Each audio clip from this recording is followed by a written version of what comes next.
नमस्कार, युगवाणी मिडिया नेटवर्कको प्रस्तुति बिहानी खबर सङ्गालो युगान्तरमा तपाईँलाई स्वागत छ। प्रज्वल शाक्यको आज विक्रम सम्वत 2078 साल साउन महिनाको 10 गते आइतबार जुलाई 25, 2021 नेपाल सम्वत 1141 दिल्लाका प्रतिपदा। आज सूर्योदय बिहान 5:23 भएको छ। त्यसै गरी सूर्यास्त साँझ 6:58 हुनेछ। दैनिक अखबारमा प्रकाशित खबरहरूको सङ्गालो युगान्तर काठमाडौँमा रेडियो उपत्यका 87.6 मेगाहर्ज लगायत देशभरका विभिन्न रेडियो स्टेशन र रेडियो उपत्यका.com.np मार्फत एकैसाथ सुनिरहनु भएको छ। युगान्तरमा आज हामीसँग साझा कार्यक्रममा केन्द्रित हुँदै सत्ता गठबन्धन, उपेन्द्र यादवको पक्षमा कार्यकारिणी सदस्य थपिँदै, निर्मला हत्याका 3 वर्ष दोषी अझै पत्ता लागेन, राजधानीकै बस्ती डुबानमा र टोकियो ओलम्पिकमा 3 स्वर्ण सहित चीनको अग्रता लगायत आजका अखबारमा प्रकाशित विभिन्न सामग्री छन्। ओ माय गॉड विनिता, तिम्रो घरमा त अल्ट्राटेक ब्रान्डको सामान मात्रै पो देख्छु। हो नि, हाम्रो घरमा त अल्ट्राटेक ब्रान्डका घरायसी सामानले भरिएको छ। बलियो र टिकाउका साथै भरपर्दो सेवाको लागि टुक्क छु। त्यही त, kitchen chimney, cooking range, oven, fridge, induction चुलो, इन्फ्रारेड चुलो, स्ट्यान्ड फ्यान, वल फ्यान र आरो फिल्टर पनि रहेछ। यो आरो फिल्टरमा त तातो पानी र चिसो पानी पनि आउँछ। अनि तरकारी फलफुल पखाल्न डिटक्सिफायर पनि छ। म पनि आजै अल्ट्रा सोरुम जान्छु र सबै सामान लिएर आउँछु। कहाँ जाँदा उचित होला? अल्ट्राका घरायसी सामान देशैभर उपलब्ध छ। नजिकैको डिलर तथा डिस्ट्रिब्युटरमा जाने नि। For more details, visit www.ultragroup.com.np. Phone number 014117043 4117143. World Trade Center, 2nd floor, Tripureshwar. For dealer and distributor, 9851 000 505, Ultra Group.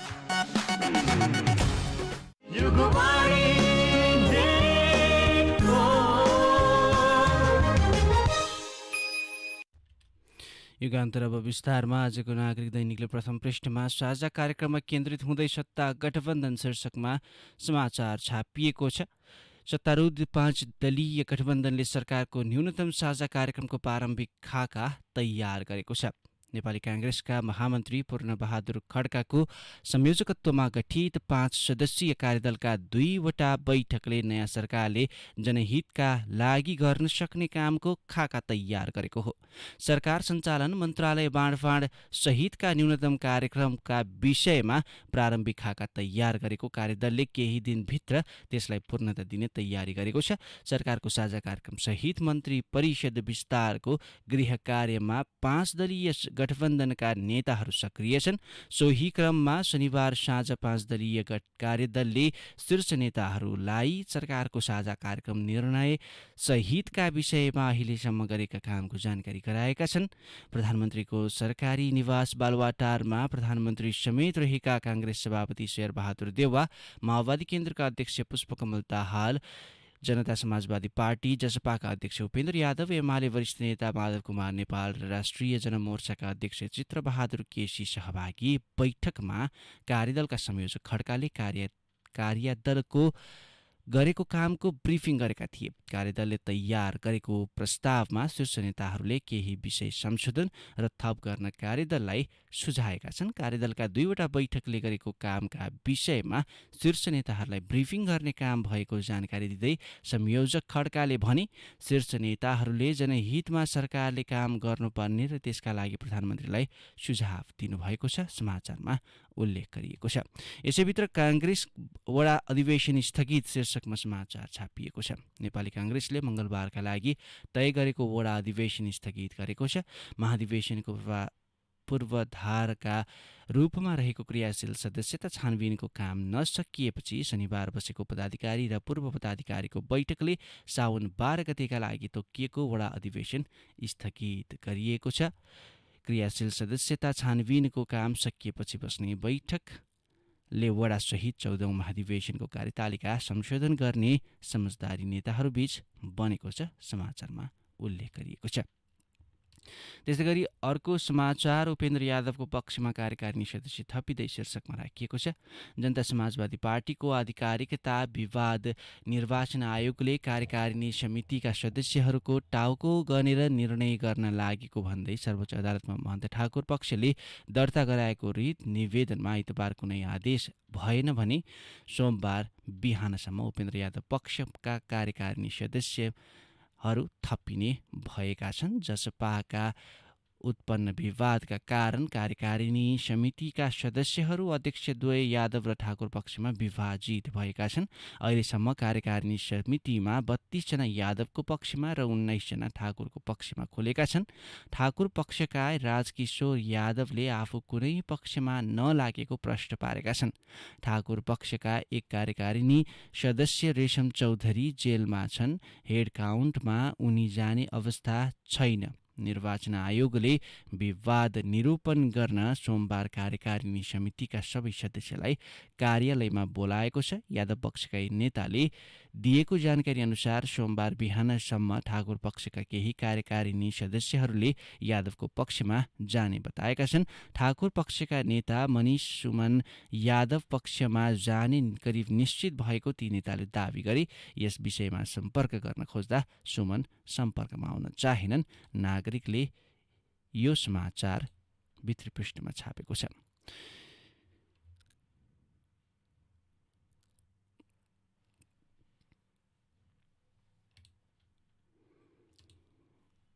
आजको नागरिक दैनिकले प्रथम पृष्ठमा निर्मला हत्याका 3 वर्ष दोषी अझै पत्ता लागेन शीर्षकमा समाचार छापेको छ। निर्मला पन्तको बलात्कारपछि हत्या भएको आइतबार 3 वर्ष पुग्दैछ। सायदै सबैभन्दा बढी छानबिन समिति बनाएर अनुसन्धान गरेको निर्मला हत्याकाण्डको अझै वास्तविकता पत्ता लाग्न सकेको छैन। राष्ट्रिय अन्तर्राष्ट्रिय रूपमा चर्चा पाएको निर्मला हत्याकाण्डलाई विभिन्न रूपमा अनुसन्धान गरे पनि प्रहरीले अहिलेसम्म हत्यारा पत्ता लगाएर पक्राउ गर्न नसक्दा यो घटना रहस्यमय गर्भमा रहेको छ। घटनाको निरन्तर अनुसन्धान गरिरहेको जिल्ला प्रहरी कार्यालय कञ्चनपुरका प्रवक्ता प्रहरी नायब उपरीक्षक सिद्धराज नेउपानेले अहिलेसम्म निर्मलाको हत्यारा पत्ता लाग्न नसकेको बताएका छन्। हामी अनुसन्धानकै क्रममा छौँ, उनले भने। अहिलेसम्म दोषी पत्ता लाग्न सकेको छैन। अकाट्य प्रमाण र घटनाबारे बताउन सक्ने प्रत्यक्षदर्शी नहुँदा अनुसन्धान निष्कर्षमा पुग्न नसकेको उनले बताए। आफूहरूले हत्यारा पत्ता लगाउन निरन्तर अनुसन्धान गरिरहेको र दोषी पत्ता लाग्ने उनको भनाइ छ, समाचारमा उल्लेख गरिएको छ। आजको कान्तिपुर दैनिकले कोरोनाको अपडेट 24 घण्टामा 2309 सङ्क्रमित शीर्षकमा समाचार छापेको छ। पछिल्लो 24 घण्टामा नेपालमा 2309 जनामा कोरोना भाइरस सङ्क्रमण देखिएको छ। स्वास्थ्य मन्त्रालयका अनुसार 10,625 PCR परीक्षणमा थप 2,309 जनामा सङ्क्रमण पुष्टि भएको छ। यो सँगै नेपालमा कोरोना भाइरसबाट सङ्क्रमित हुनेको सङ्ख्या 6,67,017 पुगेको छ। यस्तै एन्टिजेन विधिबाट गरिएको 4,285 परीक्षणबाट 805 जनामा पोजिटिभ देखिएको छ। 24 घण्टामा PCR र एन्टिजेन विधिबाट गरिएको 14,910 परीक्षणमा 3,114 जनामा सङ्क्रमण पुष्टि भएको मन्त्रालयले जनाएको छ। पछिल्लो 24 घण्टामा थप 2,117 जना सङ्क्रमण मुक्त भएका छन्। हालसम्म निको हुनेको सङ्ख्या 6,41,565 रहेको छ। नेपालमा कोरोना सङ्क्रमणबाट थप 16 जनाको मृत्यु भएको छ। हालसम्म कोरोनाबाट मृत्यु हुनेको सङ्ख्या 9,695 पुगेको छ। हालसम्म देशभर 35,28,514 नमुनाको परीक्षण भएको छ। क्वारेन्टाइनमा 344 जना रहेका छन् भने आइसोलेसनमा रहेकाको सङ्ख्या 27,757 रहेको समाचारमा उल्लेख गरिएको छ।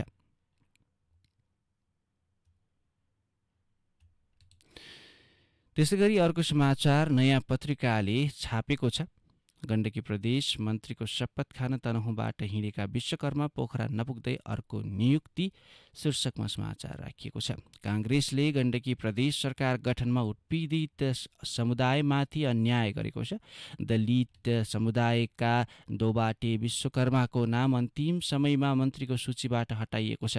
प्रधानमन्त्री तथा काङ्ग्रेस सभापति शेरबहादुर देउवाको दबावमा उनको नाम काटेर जग्गा व्यवसायी बिन्दु कुमार थापालाई मन्त्री बनाइएको समाचारमा उल्लेख गरिएको छ। मुख्यमन्त्री कृष्णचन्द्र नेपाली पोखरेलले सरकार गठन भएको 42 दिनपछि शुक्रबार मन्त्री परिषद विस्तार गरेका छन्। तर दलितलाई किनारा लगाएर जग्गा व्यवसायी सांसद थापालाई मन्त्री बनाएपछि चर्को आलोचना भएको छ। मन्त्री परिषद विस्तारमा महिलाहरूले पनि आपत्ति जनाएका छन्। 11 सदस्यीय मन्त्री परिषदमा एकजना पनि दलित छैनन्, महिला एकजना मात्र छन्। दलित मुख्यमन्त्रीसँग आफ्नै दलका तथा गठबन्धनका बाँकी दल सांसद पनि असन्तुष्ट बनेका छन्। गत 21 जेठमा मुख्यमन्त्रीमा नियुक्त भएका पोखरेलले त्यही दिन गठबन्धनका 4 सांसदलाई बिना विभागीय मन्त्री बनाएका थिए। शुक्रबार थप 6 मन्त्री नियुक्त गर्दै 11 सदस्यीय मन्त्री परिषद बनाएका छन्। विस्तारित मन्त्री परिषद क्षेत्रगत सन्तुलन पनि मिलाइएको छैन, समाचारमा उल्लेख गरिएको छ। आजको नागरिक दैनिकले प्रथम पृष्ठमा राजधानीकै बस्ती डुबानमा शीर्षकमा समाचार छापेको छ। आकाशे पानीको उचित निकास र ढलको व्यवस्थापन नहुँदा वर्षाको बेला उपत्यका डुबानमा पर्दै आएको छ। यहाँका खोला साँघुरिँदै गएपछि पानीको निकास हुन नसक्दा भित्री बस्ती नै डुबानमा पर्ने गरेको छ। शुक्रबार राति परेको वर्षाले उपत्यकाका भित्री बस्तीहरू डुबानमा परे। मैतीदेवी, वसुन्धरा, नयाँ बजार, अनामनगर, बौद्ध लगायत क्षेत्र डुबानमा परेका हुन्।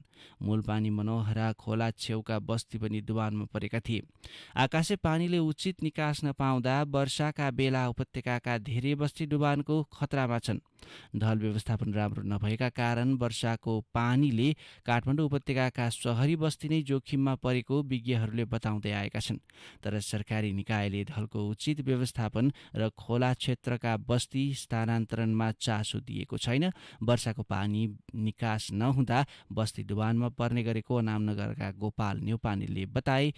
आजको नागरिक दैनिकले प्रथम पृष्ठमा समाचार छापेको छ। अन्य समाचार बाँकी नै छन्, युगान्तरमा केही छिन विश्राम। उज्यालो सबैलाई मन पर्छ। निरन्तर उज्यालोको लागि अल्ट्राटेक ब्रान्डका एलईडी लाइटहरू 85% भन्दा बढी बिजुली बचत, उच्च गुणस्तरीय तथा नयाँ प्रविधि युक्त 2 वर्षको वारेन्टी सहित अल्ट्राटेक ब्रान्डका बल्ब तथा प्यानल लाइटहरू सर्वत्र बजारमा उपलब्ध छन्। किफायती र भरपर्दो नाम तपाईँ हाम्रो UltraTech brand.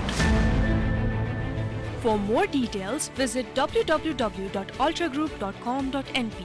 Phone number 014117043, 014117143. World Trade Center, 2nd floor, Tripureshwar. For dealers and distributors, 9851 000505, 9851 000505. Ultra Group.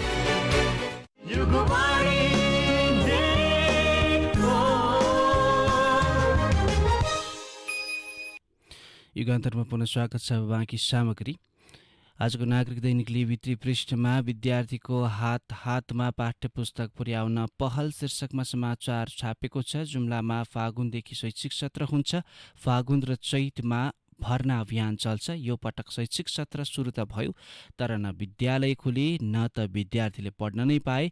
Corona महामारीका कारण बन्द भएका यहाँका विद्यालय खुल्न सकेका छैनन्। विद्यार्थीले पाठ्यपुस्तक पनि पाएका छैनन्। नियमित लकडाउन र कोरोना प्रभावका कारण विद्यालय सुनसान छन्। विद्यालय प्रशासन पनि खुलेका छैनन्। शिक्षक बेरोजगार जस्तै छन्। विद्यार्थीको पढाइ नराम्ररी प्रभावित बनेको छ। कोरोना भाइरसले शिक्षा क्षेत्रमा देखिएको अन्यल चिर्न कोभिड-19 सङ्कट व्यवस्थापन समितिले विद्यार्थीको हातमा पाठ्यपुस्तक पठाउने व्यवस्था मिलाउने निर्णय गरेको छ, समाचारमा उल्लेख गरिएको छ। त्यस्तै गरी अर्को समाचार राजनीतिक अस्थिरताको प्रभाव योजना आयोगमा शीर्षकमा समाचार छापिएको छ। लुम्बिनी प्रदेशको दूरगामी सोचसहितको विकासको अवधारणा तयार गर्ने, दीर्घकालीन र अल्पकालीन नीति, रणनीति तथा योजना तर्जुमा गर्ने लगायत उद्देश्यले गठन गरिएको प्रदेश योजना आयोग पदाधिकारी विहीन भएको छ। बदलिदो राजनीतिक अस्थिरताको प्रभावका कारण प्रदेश योजना आयोग पदाधिकारी विहीन भएको हो। वैशाख 19 गते मुख्यमन्त्री शङ्कर पोखरेलले पदबाट राजीनामा दिएपछि उनीहरू स्वतः पदमुक्त भएका थिए। त्यस यता मुख्यमन्त्री पोखरेलले 2 जना मात्र पदाधिकारी नियुक्त गरेका छन्, समाचारमा उल्लेख गरिएको छ। त्यस्तै गरी अर्को समाचार रौतहतमा बढ्यो अपराध शीर्षकमा राखिएको छ। रौतहतमा अघिल्लो वर्षको तुलनामा अपराध बढेको देखिएको छ।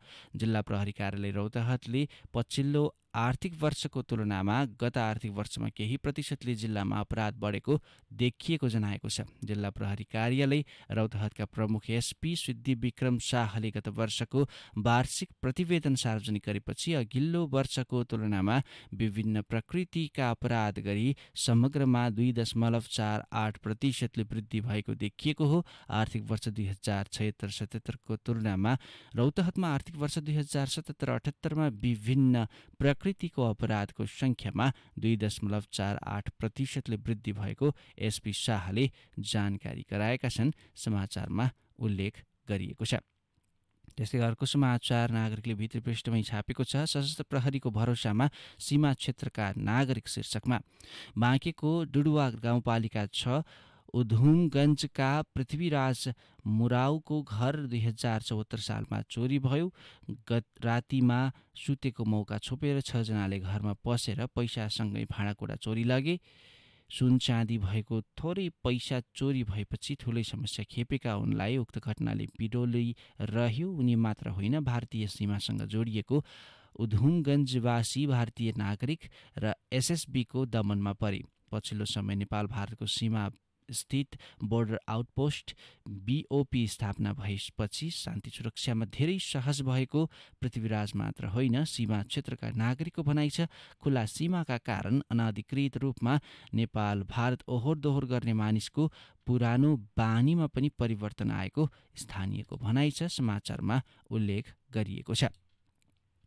त्यस्तै आपराधिक घटना झन्झन बढिरहेका छन् शीर्षकमा अर्को समाचार भित्री पृष्ठमै राखिएको छ। सरकारले आपराधिक घटना रोकथाम गर्ने प्रतिबद्धता जनाइरहँदा पछिल्ला वर्षहरूमा यस्ता घटना झन्झन जटिल बन्दै गइरहेका छन्। जनचेतना अभाव, अशिक्षा, कुसंस्कार जन्य व्यतिथि, गरिबी, बेरोजगारी, आर्थिक लेनदेन, बदलाको भाव, रिसेबी, झैँझगडा लगायत कारणले हत्या, हिंसा जस्ता जघन्य अपराध हुने गरेको प्रहरी तथ्याङ्कले देखाउँछ।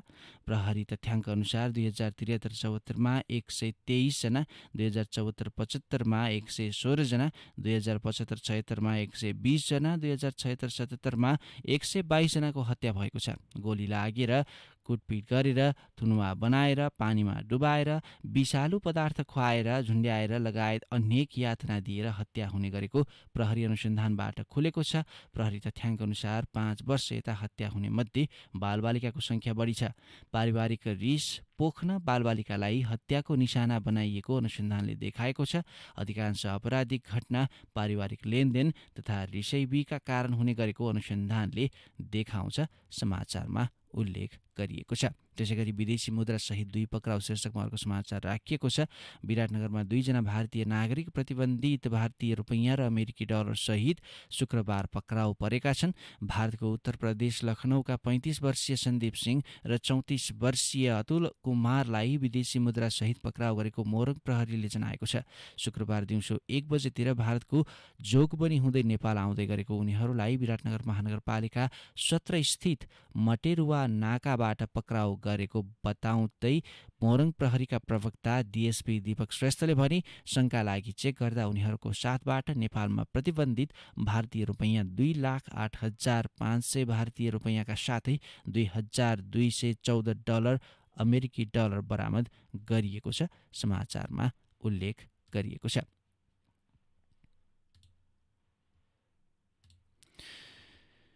त्यस्तै गरी वात्तै बढ्यो कोरोना संक्रमण, एकै दिन 1091 जना संक्रमित थपिए शीर्षकमा नागरिकले भित्री पृष्ठमा समाचार छापिएको छ। प्रदेश 1 मा कोरोना संक्रमितको संख्या वात्तै बढेको छ। एक साता यता बढ्दो क्रममा देखिएको कोरोना संक्रमण पछिल्लो दिनमा झनै तीव्र बनेको छ। प्रदेश 1 मा पछिल्लो 24 घण्टामा 1091 जनामा कोरोना संक्रमण देखिएको छ। त्यस्तै गरी नेपाल सद्भावना पार्टी बिउझाइयो शीर्षकमा अर्को समाचार राखिएको छ। एकताका चर्चामा आएको नेपाल सद्भावना पार्टी बिउझाइएको छ। रामकुमार महतो, सीताराम रौनियार, भरत शाह, रविन्द्र चौधरी, सत्यनारायण शाह, पवन शाह लगायतका केही व्यक्तिहरूले निर्वाचन आयोगमा नेपाल सद्भावना पार्टी नाम गरेको दल दर्ता गरेका छन्। आयोगमा उक्त पार्टी 155औं नम्बरमा दर्ता भएको छ। साथै आयोगले उक्त पार्टीलाई पन्जा छाप चुनाव चिन्ह प्रदान गरेको छ। पन्जा छाप चुनाव चिन्ह पुरानो सद्भावना पार्टीको चुनाव चिन्ह हो, समाचारमा उल्लेख गरिएको छ। अब खेल समाचार। विश्व खेलकुदको कुम्भ मेला 32औं ग्रीष्मकालीन ओलम्पिक खेलकुद टोकियो ओलम्पिक जापानमा जारी छ। राजधानी टोकियोमा जारी ओलम्पिकको दोस्रो दिन शनिबार कुल 11 स्वर्ण पदकको छिनफानो भएको छ, जसमा 9 राष्ट्रले स्वर्ण जितेका छन्। टोकियो ओलम्पिकको दोस्रो दिन 28 राष्ट्रले पदक जित्दा पदक तालिकामा चीनले अग्रता बनाएको छ। चीनले शनिबार 3 स्वर्ण र 1 काँस्य पदक सहित कुल 4 पदक जितेको छ। चीनकी सुटिङ खेलाडी याङ चियन टोकियो ओलम्पिकमा स्वर्ण पदक जित्ने पहिलो महिला बनिन्। महिला 10 मिटर एयर राइफलमा स्वर्ण जित्दै टोकियो ओलम्पिकमा स्वर्ण जित्ने पहिलो खेलाडी बनेकी हुन्। इटली 1 स्वर्ण र 1 रजत सहित कुल 2 पदक जित्दै दोस्रो स्थानमा रहेको छ। आयोजक जापान 1 स्वर्ण र 1 रजत सहित 2 पदक जितेर तेस्रो स्थानमा रहेको छ। जुडोका नोहिसा ताकातोले 60 केजी तौल समूहमा जापानलाई पहिलो स्वर्ण दिलाए। अमेरिकाको दोस्रो दिन 1 स्वर्ण जित्ने अन्य राष्ट्रमा दक्षिण कोरिया, इक्वेडर, हंगेरी, इरान, कोसोभो र थाइल्याण्ड रहेका छन्। शनिबार नेपालका 2 खेलाडीले प्रतिस्पर्धा गरेका थिए। सुटिङ खेलाडी कल्पना परियार र जुडो खेलाडी सोनिया भट्टले प्रतिस्पर्धा गरेका थिए। कल्पनाले महिला 10 मिटर एयर राइफलमा राष्ट्रिय कीर्तिमान बनाइन्। कल्पनाले छनौट चरणमा 616.8 अङ्क जोडेर राष्ट्रिय कीर्तिमान बनाएकी हुन्। कल्पनाले आफ्नै नामको राष्ट्रिय कीर्तिमान भङ्ग गरेकी छन्, तर उनी फाइनल चरणमा छनौट हुन सकिनन्। यस्तै सोनिया पहिलो खेलमै पराजित भइन्। राउन्ड अफ 32 अन्तर्गत महिलाको 48 केजी तौल समूहमा सोनिया रुसी खेलाडी डोल्भोगा इरिनासँग पराजित भएकी हुन्। 19 वर्षीय सोनिया विश्व वरियताको 9औं स्थानमा रहेकी रुसी खेलाडी इरिनासँग इपोनको आधारमा पराजित भइन्। सोनियाले 1 मिनेट 16 सेकेन्डमै खेल गुमाएकी थिइन्। ओलम्पिकमा नेपालबाट 4 खेलका 5 खेलाडीले सहभागिता जनाएका छन्। अब 3 खेलाडीको प्रतिस्पर्धा बाँकी रहेको छ। अब आजका अखबारमा प्रकाशित सम्पादकीय र विचार। आजको नागरिक दैनिकले गठबन्धनको औचित्य शीर्षकमा सम्पादकीय छापेको छ। 2 सांसद भएको पार्टीका दुवैलाई मन्त्री दिने प्रतिबद्धता होस् वा गठबन्धन भएपछि त्यस्तो प्रतिबद्धता कार्यान्वयन नगर्ने प्रवृत्ति नै किन नहोस्, यसले गठबन्धन केवल सत्ता प्राप्तिका लागि मात्रै भएको देखिन्छ। आगामी दिनमा दलहरूले गठबन्धन संस्कृति टिकाउन र सरकारमा स्थानीयत्व दिन आफ्नो राजनीतिक संस्कार सुधार्नै पर्छ, सम्पादकीयमा उल्लेख गरिएको छ। त्यस्तै गरी शहरका बाढी पीडित शीर्षकमा गुणराज लुइटेलको लेख छापिएको छ। अचेल प्राय पानी परिरहन्छ। बिहानै राजधानीका धेरैजसो बासिन्दाको काम आफ्नो घरमा पसेको ढल र बाढी सफा गर्ने हुन्छ। स्थानीय स्तरमा सिर्जित कतिपय समस्याको हल स्थानीय स्तरमै हुनुपर्ने हो। त्यसैका लागि पालिका सरकारहरू सक्रिय छन्। संहिताको अभ्यास गरिरहेका पालिका सरकारबाट पनि यसमा हस्तक्षेप हुन सकेको छैन, लेखमा भनिएको छ। अब आजको सुविचार। लोभ जस्तो कुनै विराम छैन, चाणक्य। यिनै सामग्रीसँगै हामी युगवाणी मिडिया नेटवर्कको प्रस्तुति बिहानी खबर सङ्गालो युगान्तरको अन्त्यमा आइपुगेका छौँ। युगान्तरमा आज हामीले साझा कार्यक्रममा केन्द्रित हुँदै सत्ता गठबन्धन उपेन्द्र यादवको पक्षमा कार्यकारिणी सदस्य थपिँदै, निर्मला हत्याका 3 वर्ष दोषी अझै पत्ता लागेन, राजधानीकै बस्ती डुबानमा र टोकियो ओलम्पिकमा 3 स्वर्ण सहित चीनको अग्रता लगायत आजका अखबारमा प्रकाशित विभिन्न सामग्री सुनायौँ। दैनिक अखबारमा प्रकाशित खबरहरू समेटिएको कार्यक्रम युगान्तर आजलाई यति नै।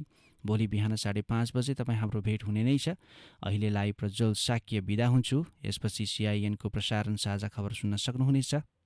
हामीलाई सुन्दै रहनुहोला। तपाईँको दिन शुभ रहोस्। नमस्कार।